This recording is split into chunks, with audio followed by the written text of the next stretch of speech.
So I'm Abby, and I have started this channel to talk about the fact that I got a little obsessed about buying a chateau in France.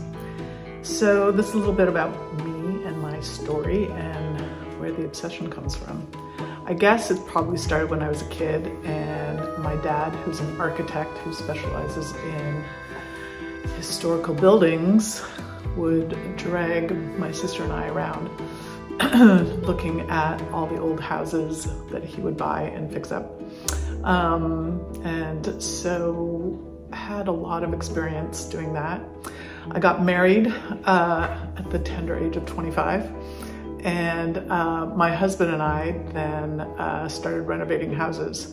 Our first house was in London, England, actually, in the Hammersmith Fulham area.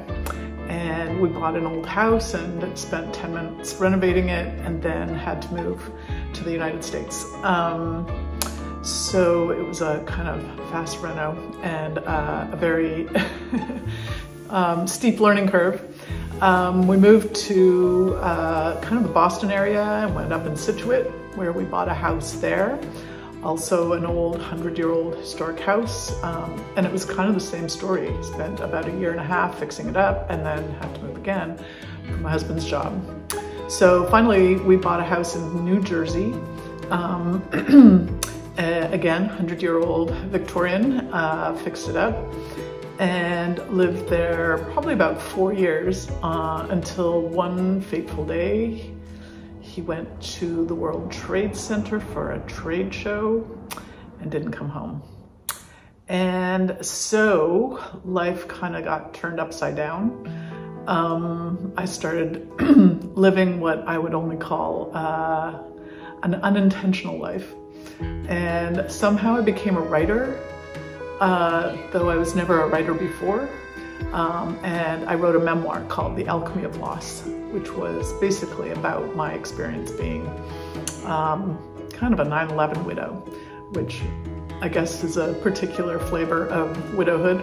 Ultimately, in 2005, my kids now were, I guess they were about 6 and 10, and I moved us across the country to Seattle and kind of started all over again. Lived here for quite a while, and I guess in about 2012, I met a boy, a firefighter, and over the course of our relationship, we bought this old firehouse, and we spent a year renovating it, and he was kind of a rock star. Did stuff that I don't think any normal person would do. And then we moved in together, and unfortunately the relationship kind of fell apart at that point. So I kept the firehouse. I turned what was his workroom into my art studio, and I took up painting again after 35 years. So then the pandemic hit, and I guess like everybody, I was a little bored and got onto YouTube and discovered some chateau YouTubers, and the 20th anniversary of 9/11 came along, and I think a whole bunch of things just sort of melded into like, what is next with my life? My kids are now grown.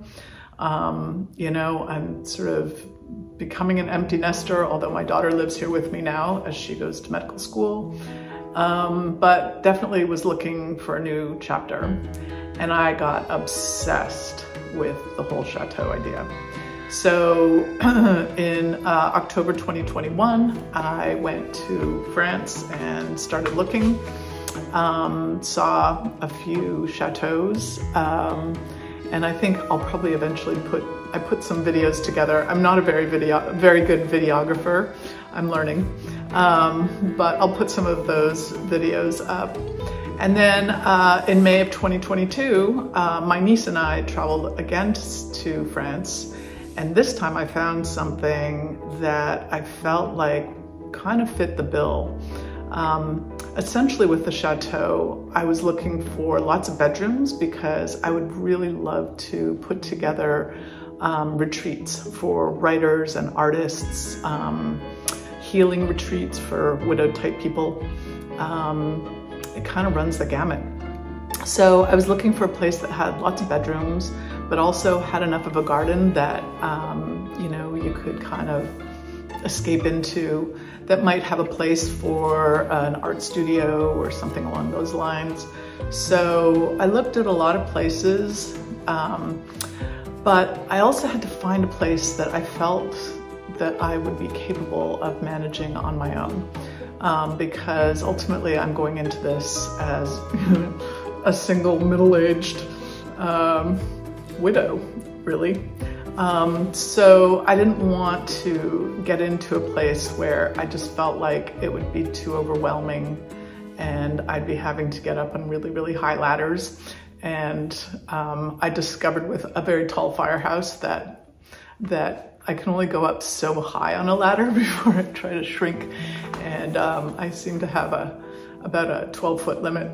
Anyhow, so all that to say, I found this place. It's called Chateau Chronicles. It's very close to the town of Agen, which is between Toulouse and Bordeaux. And so it's nicely close to a fairly big town. So I'm not going to feel too isolated. And yeah, this is, I'm guessing, the beginning of my story. Right now, I'm in this strange process of dealing with French bureaucracy. I'm supposed to sign the purchase agreement on Monday, which is tomorrow, but I still haven't seen the purchase agreement, nor have I signed a power of attorney, so I don't quite know how that's supposed to happen. So it's anyone's guess.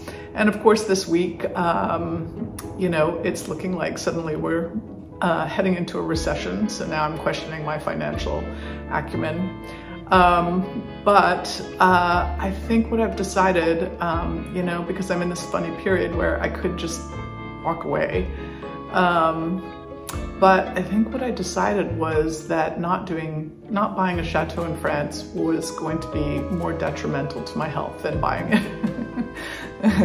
And I know I'm going to be laughing at myself if I ever watch this back, because I'll probably be wishing that I could kick myself right now. Anyway, all this to say, here I am about to enter this crazy, ridiculous decision of buying a chateau by myself in France. And yeah, I hope you'll join me on the journey. It should be interesting.